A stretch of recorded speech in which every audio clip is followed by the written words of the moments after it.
क्या कभी आपको ऐसा लगा कि आप जो हैं उससे ज्यादा दिखना आपके लिए जरूरी हो गया है? क्या कभी एक छोटी सी चीज जैसे कि आपकी कोई कमीज आपके आत्मसम्मान से जुड़ गई हो? आज हम बात करेंगे एक ऐसे उपन्यास की जो चिल्लाता नहीं है लेकिन अंदर से आपको हिला देता है। नौकर की कमीज, जिसके लेखक है संवेदनाओं के जादूगर, फेमस लेखक, कवि, वर्ष 2024 के 59वां ज्ञानपीठ पुरस्कार से सम्मानित श्री विनोद कुमार शुक्ल। मैंने उन्हें संवेदनाओं का जादूगर कहा। इसकी झलक आपको उनकी इस कविता में जरूर मिल जाती है। वो लिखते हैं कि हताशा से एक व्यक्ति बैठ गया था। व्यक्ति को मैं नहीं जानता था, हताशा को जानता था। इसलिए मैं उस व्यक्ति के पास गया।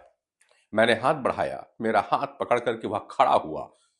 मुझे वह नहीं जानता था, मेरे हाथ बढ़ाने को जानता था। हम दोनों साथ चले। दोनों एक दूसरे को नहीं जानते थे, बस साथ चलने को जानते थे। चलिए, इन्हीं संवेदनाओं को संग लिए चलते हैं कहानी की ओर। नौकर की कमीज, जो कोई बड़ी कहानी नहीं है, ना ही इसमें कोई हीरो है, ना ही कोई विलेन है। यह कहानी है एक साधारण आदमी की जो सरकारी दफ्तर में काम करता है।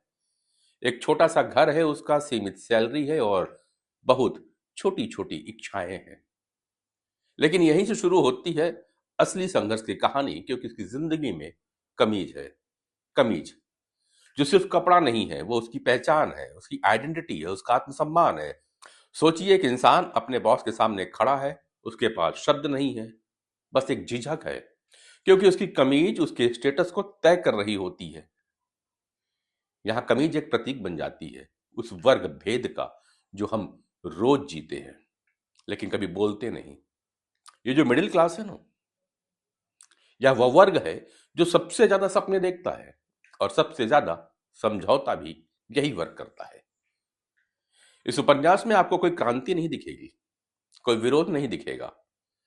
दिखेगा तो बस एक खामोश संघर्ष, जहां आदमी खुद से ही हारता रहता है।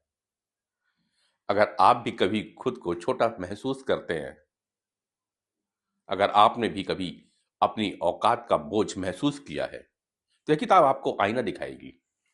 यह आपको बताएगी कि असली लड़ाई बाहर नहीं, हमारे भीतर है, हमारे अंदर चल रही है। नौकर की कमीज हमें सिखाती है कि कभी कभी सबसे बड़ी चीख वो नहीं होती है जो सुनाई देती है। इस उपन्यास को पढ़ करके आप बताइएगा कि आपकी कमीज क्या है, कमीज के मायने आपके लिए क्या है। कमेंट्स बॉक्स आपका इंतजार कर रहा है। मैं हूं नरेंद्र पांडे। नमस्कार।